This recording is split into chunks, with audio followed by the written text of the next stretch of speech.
E justamente por ser audacioso, por ter levado esse tipo de peça de dentro um dos maiores museus desse planeta, ele cria uma curiosidade enorme.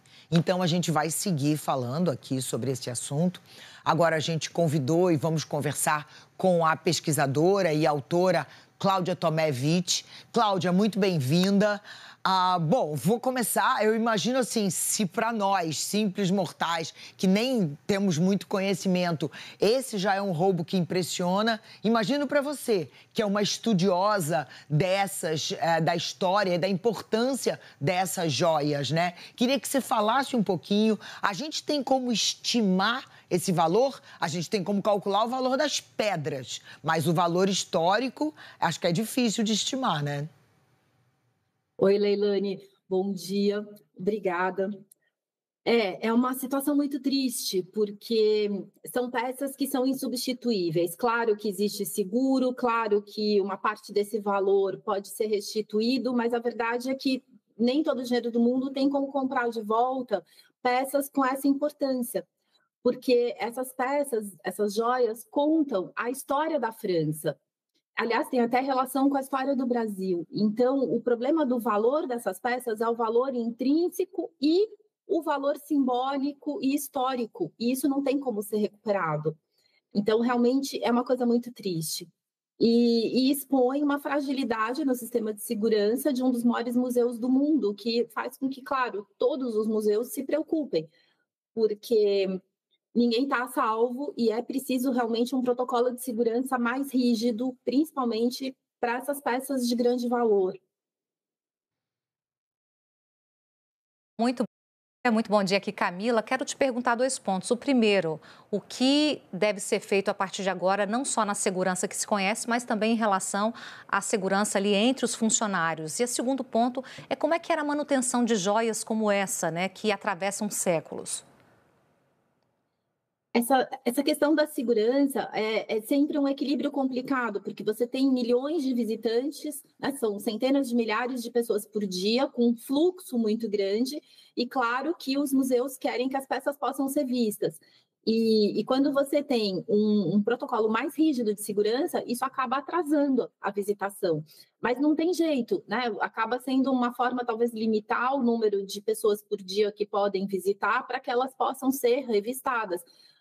Em Lisboa, por exemplo, o Museu do Tesouro Real, você passa por um controle de segurança como de aeroporto, né, para poder aceder a uma câmara que é uma caixa forte, e as joias estão guardadas lá dentro. Então, existe um controle muito grande, mas, lógico, o fluxo de visitantes não é comparável ao fluxo de visitantes do Louvre. Então, eu acho que esse é sempre o equilíbrio mais complicado. E, sim, os funcionários de um museu é, é complicadíssimo, porque você tem também milhares de pessoas, desde os prestadores de serviço, que são terceirizados, às vezes, por outras empresas, assim como os funcionários que têm acesso. Eu acho que teria que haver camadas de acesso às galerias mais importantes. Mas realmente é um tema muito complicado. Cláudia, é claro que o mundo todo torce para que essas peças sejam encontradas o mais rápido possível, né? Mas não dá para desprezar a possibilidade de que elas não sejam encontradas. Você acredita na possibilidade de que elas sejam desmanchadas e vendidas? Aquilo que tiver mais valor vai sendo vendido de maneira esparsa. Mas há um mercado para isso também, não é? Um mercado de altíssimo poder aquisitivo que sabe de onde vem, sabe que não vai poder expor porque é produto de roubo, mas compra. Em São Paulo, recentemente, foram encontradas, numa operação policial, obras de arte caríssimas em apartamentos, digamos assim, sobre os quais não pesava nenhuma suspeita, né? Tem um mercado para comprar esse tipo de coisa. Qual a destinação mais provável de um objeto tão característico assim que não pode ser exposto publicamente, porque todo mundo sabe que é produto de roubo? Olha, existe um mercado negro, sem dúvida, existem roubos encomendados, então colecionadores de peças muito específicas que podem ter interesse, e isso é um fator que chama atenção nesse roubo, porque todas as peças que foram levadas têm alguma relação com a família Bonaparte. seja pelo imperador Napoleão I, ou pelo seu sobrinho, que vem a ser o imperador Napoleão III. Então, existe uma possibilidade de ter sido um roubo encomendado por algum colecionador inescrupuloso ou uma quadrilha especializada que sabe para quem vender dentro desse mercado negro de colecionadores muito específicos, porque o que me chama atenção é o fato, por exemplo, dos 2 diamantes, que são valiosíssimos, não terem sido levados. E se fosse só pelo valor das pedras, faria sentido levar esses outros diamantes. E isso não aconteceu. Então, eu tenho esperança que isso tenha sido encomendado ou direcionado para pessoas que sabem a importância dessas joias, porque aí elas têm uma esperança de não serem desmontadas, descravadas, as pedras cortadas para serem menos facilmente reconhecíveis. Seria, vamos dizer, claro que o melhor dos mundos é a polícia encontrar isso e voltar para onde estava e voltar a estar exposto com mais segurança. Na impossibilidade desse mundo ideal, isso ter ido parar nas mãos de alguém que pelo menos dá valor para essas peças e não desmancha, ainda é menos pior do que o destino delas terem sido roubadas só pelo seu valor financeiro e essas pedras serem cortadas e vendidas aos poucos pelo seu valor intrínseco e não pelo seu valor histórico. Cláudia, queria falar de 2 coisas aqui distintas. Primeiro, peças desse valor, peças reais, que não são réplicas, numa galeria que tem acesso por uma janela, já é uma coisa que preocupa, né? Porque eles entraram por uma janela. Não era, como você falou, uma câmara fechada, um cofre que você só tem uma entrada. Eles entraram por uma janela. Então, essa é uma questão. Se existem outras peças também no Louvre que poderiam também estar em risco. E queria que você falasse, se você pudesse, um pouquinho, porque você citou a ligação dessas peças com o Brasil. O fato delas estarem acessíveis, elas não são as únicas. Claro que joias sempre são objetos que chamam muito atenção justamente por serem diamantes, safiras, esmeraldas. Mas a gente tem obras de arte, a Mona Lisa está no Louvre, a gente tem milhares de obras valiosíssimas e existe mercado para tudo, não só para joias. Então, e o Louvre já foi alvo de outros assaltos no passado. Então, é isso que eu falo, é um equilíbrio muito complicado entre a segurança. Porque, claro, o jeito mais seguro é estar tudo guardado num cofre e ninguém poder ver. Mas aí qual é o ponto de ter as obras de arte se as pessoas não podem desfrutar desses tesouros, desse patrimônio? E, por outro lado, você conseguir apresentá-las para o público com segurança. Eu acho que no futuro a tendência vai ser limitar o acesso e não serem mais tantos milhões de pessoas, serem menos e com isso conseguir controlar melhor quem chega perto. E, de fato, janela não é a situação ideal para joias, mas é complexo. Sobre o Brasil, o que a gente tem?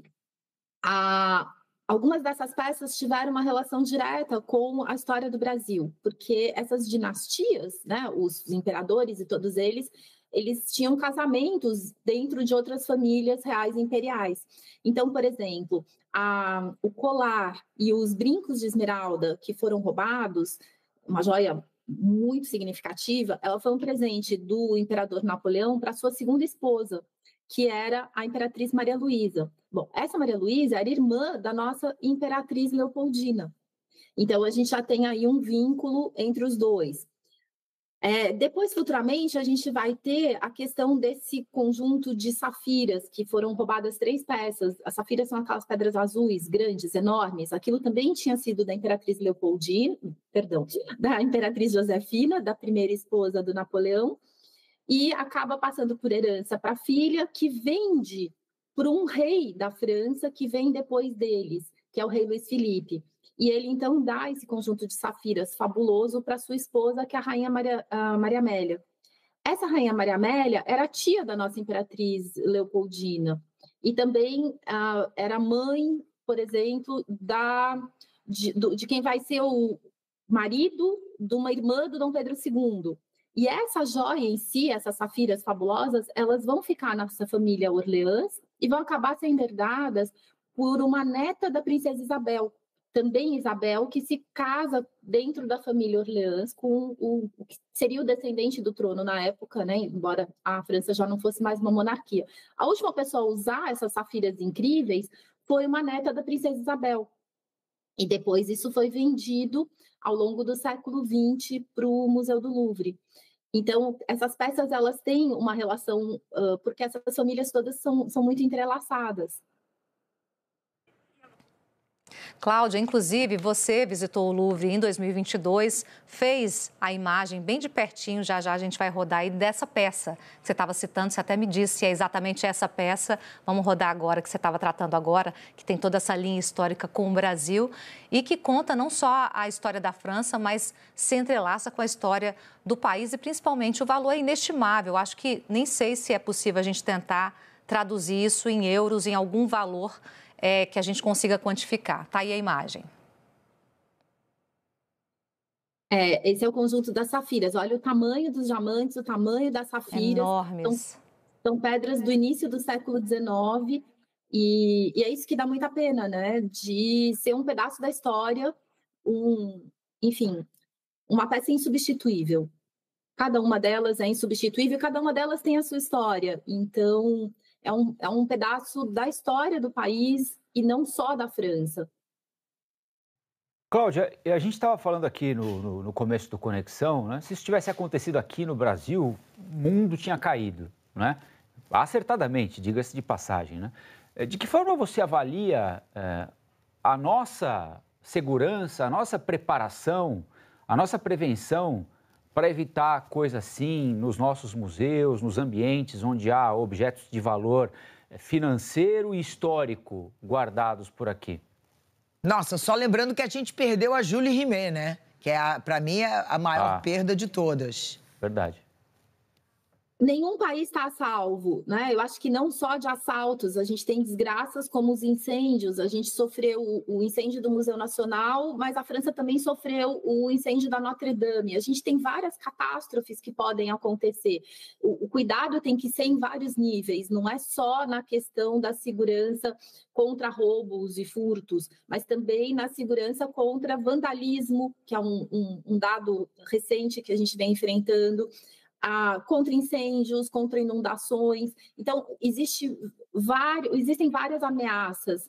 E, claro, os museus maiores, normalmente, eles têm mais verba e mais condições de se precaver, mas a gente acaba de ver o Louvre, que é o Louvre, não teve a segurança necessária para conseguir evitar que uma coisa assim acontecesse. Então, infelizmente, é um risco. E é o que eu digo, é um equilíbrio muito complicado, mas o Brasil, claro, também tem peças muito valiosas, a gente também tem museus com obras importantíssimas que também já foram vítimas de roubos e de situações parecidas, algumas com um final feliz, né, reencontrando as peças. Uma coisa muito interessante que eu também já ouvi falar, que eu nunca tinha ouvido antes, é que existe sequestro de obras e não só roubo. Porque todas as peças são seguradas e o seguro tem que cobrir as peças. Então, às vezes, a peça pode ser roubada e pode ser negociado com a seguradora a devolução por um valor abaixo do valor que eles teriam que indenizar, por exemplo, a instituição. Então, é um sequestro. E é um mundo, enfim, negro no sentido do mercado negro, como a gente costuma dizer, em que existem vários riscos. E, claro, cada vez que acontece alguma coisa, chama atenção e faz com que todas as instituições se mobilizem para tentar reforçar as medidas preventivas que elas podem oferecer. Posso fazer uma última pergunta aqui antes da gente encerrar? Cláudia, pela sua experiência, pelo que você tem acompanhado, enfim, desse tipo de situação em outros museus ou na história, já roubaram a Mona Lisa e tudo, você acredita que é um sequestro, que é um roubo? Qual é a sua impressão? O que a gente vai ver acontecer daqui a mais algum tempo? Olha, a minha impressão é que isso pode ter sido uma encomenda ou seja uma quadrilha especializada que sabe para quem vender. E pela natureza das peças, justamente por serem todas de alguma forma relacionadas com peças, vamos chamar napoleônicas, né? Incluindo os 2 Napoleões, o primeiro e o terceiro. Então, elas podem desaparecer e a gente nunca mais vê-las, que é uma possibilidade. Mas eu espero que elas sejam encontradas, mesmo que seja um sequestro ou que alguém denuncie, porque também eles podem, claro, oferecer recompensas para quem der pistas. Essas coisas, às vezes, costumam ter também algum alcance. Então, pode ser que isso já esteja do outro lado do mundo e a gente nunca mais tenha notícia, mas eu tenho esperança que, talvez com uma boa recompensa, ou quem sabe sendo um sequestro, ou de alguma forma a polícia consiga chegar até essas peças, porque elas são insubstituíveis. É um pedaço da história. Eu espero que ele volte para o lugar dele e que, né, o mundo continue podendo apreciá-las. Cláudia, eu estou impressionada como esse mercado paralelo que você citou funciona, seja para sequestro, seja para roubo, para depois derreter, transformar em outras joias, possibilitar a venda. É impressionante e isso vai gerar, de fato, como você falou, uma discussão mundial sobre segurança, a mais básica, sobre acesso limitado, que também garante mais segurança, e também sobre como lidar com possibilidades de funcionários terem ajudado aí esse crime horroroso e, enfim, não dá nem para quantificar a perda material e histórica. Cláudia, muito obrigada. Boa tarde para você. Obrigada.